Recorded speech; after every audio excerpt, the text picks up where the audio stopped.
Hello and welcome to the Discover History YouTube channel, and today we're going to continue with our theme that we have been running over the last few months to do with Mayflower 400.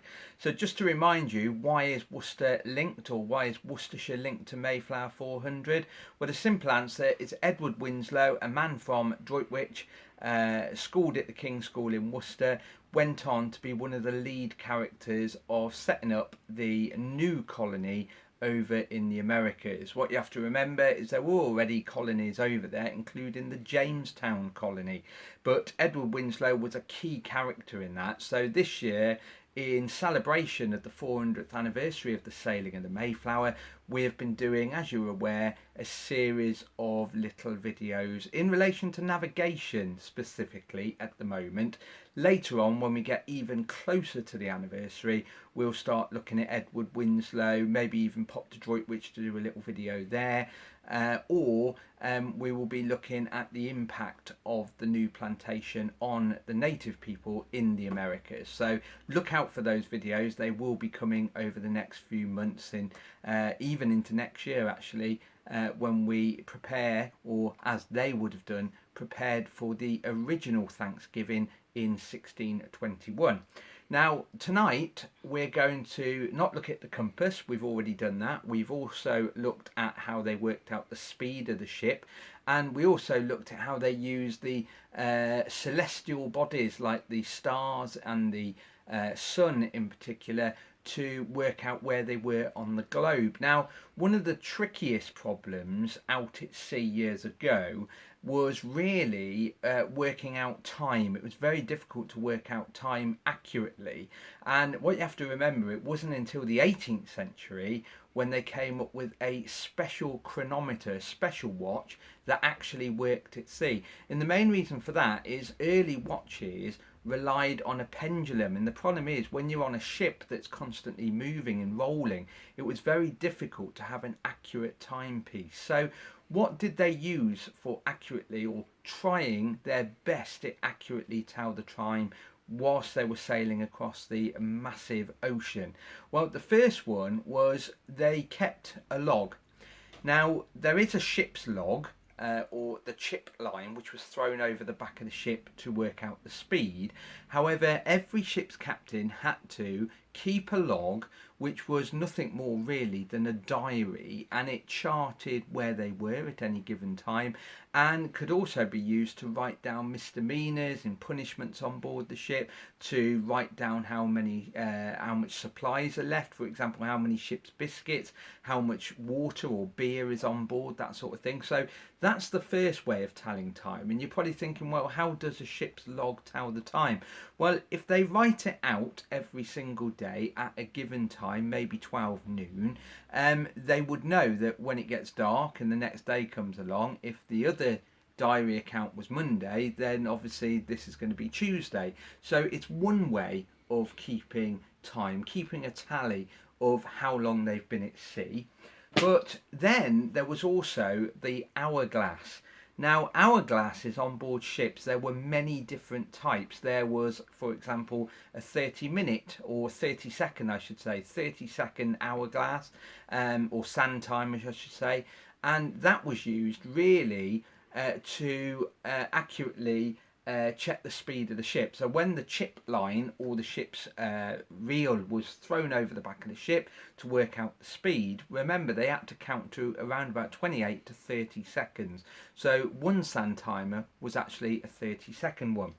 This one is an hourglass, this one. So this is a sand timer that works out accurately 1 hour. So on board the ship, as well as keeping their ship's log up to date, writing entries on a regular basis, this would be, or one of them, because there was several of these, this would be constantly watched. And when you have completed the first hour, the hourglass is turned over, and once again it's watched until the sand trickles through. So this one will last 1 whole hour, and I've tried this and timed it, and it is very, very accurate. As the last grains of sand tinkles into the bottom part of the glass, 1 hour is accurately measured. So you have to have a captain that is regularly filling in the ship's log. It's almost a legal requirement when they went to sea. And then there was a selection of sand timers or hourglasses. The hourglass was obviously turned round every hour. When it ran out, it turned round every hour. In the smaller ones, like the 30-second one, was used when they were working out speed, for example.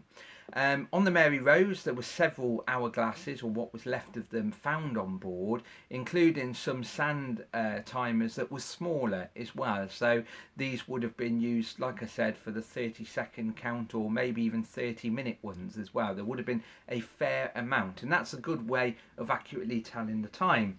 But then there was also the sun.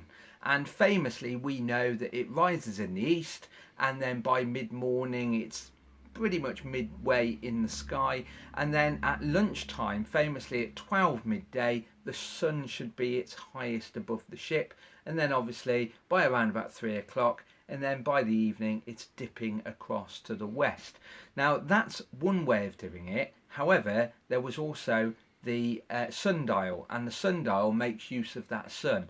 The obvious problem with that is you rely upon that sun. If it's a very cloudy day, or if you're in the middle of a storm, you won't be able to accurately tell the time. It's very much back to guesswork, which hopefully, if someone's been watching the hourglass regularly and turning it over regularly, hopefully you should have an understanding if it's 3 in the afternoon, 4 in the afternoon, or 5 in the afternoon, so on.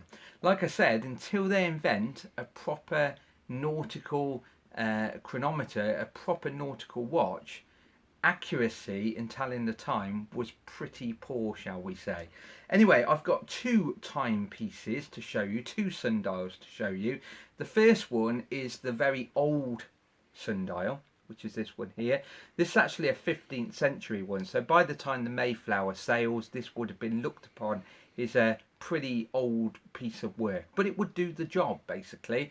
This consists of an animal bone, and the animal bone has been scratched with letters running along the bottom, and also a number of lines very accurately drawn on.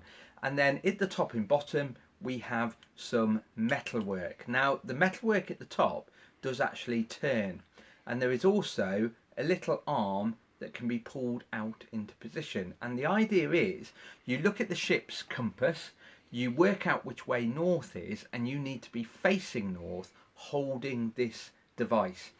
You then need to turn this little top to the month we're in. For example, we're into July, so we would turn it round. It won't be December, January, February, March, April, May, June and July.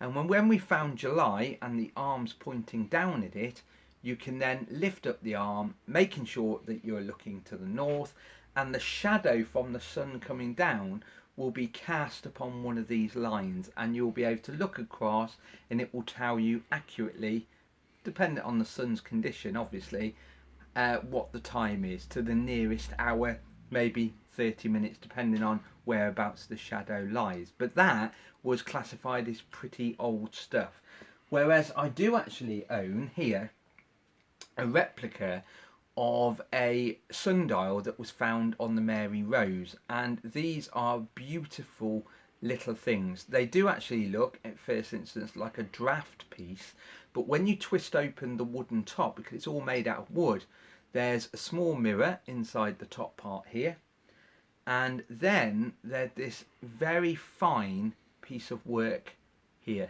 made out of metalwork and also woodwork. And bear in mind this is wood.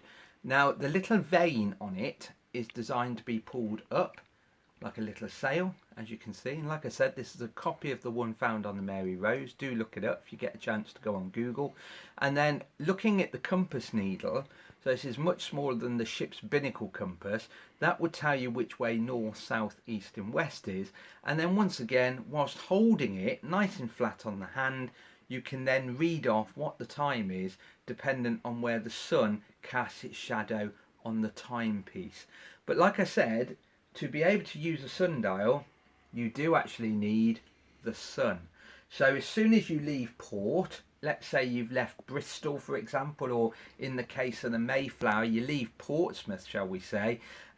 If you know that you are leaving at 12 midday, you will make sure that this is turned over as you leave the port. And therefore, when the sands run out and you're sailing across the ocean, you will then know it's now 1 o'clock. And then you turn it over and it will be 2 o'clock, 3 o'clock, and so on. But like I said, you've got to make sure someone has to watch that at all times to be as accurate as you can be. And not only that, you've also got your ship's log that you have to fill in on a regular basis. So to try and accurately tell the time when you're out at sea is a very difficult task. Until the 18th and 19th century, we don't really have a good quality watch. So when people say it's 12 o'clock, 3 o'clock, and they're at sea, in this period, 17th century, just like it was in the 16th and even in the Middle Ages, it's not a very accurate time. It may be around about that time. Anyway, as you can see, sailing on the Mayflower must have been absolute hard work. Look out for the other videos because they are going to celebrate the sailing of the Mayflower 400 years ago. On that note, stay safe and we'll see you tomorrow. Bye bye.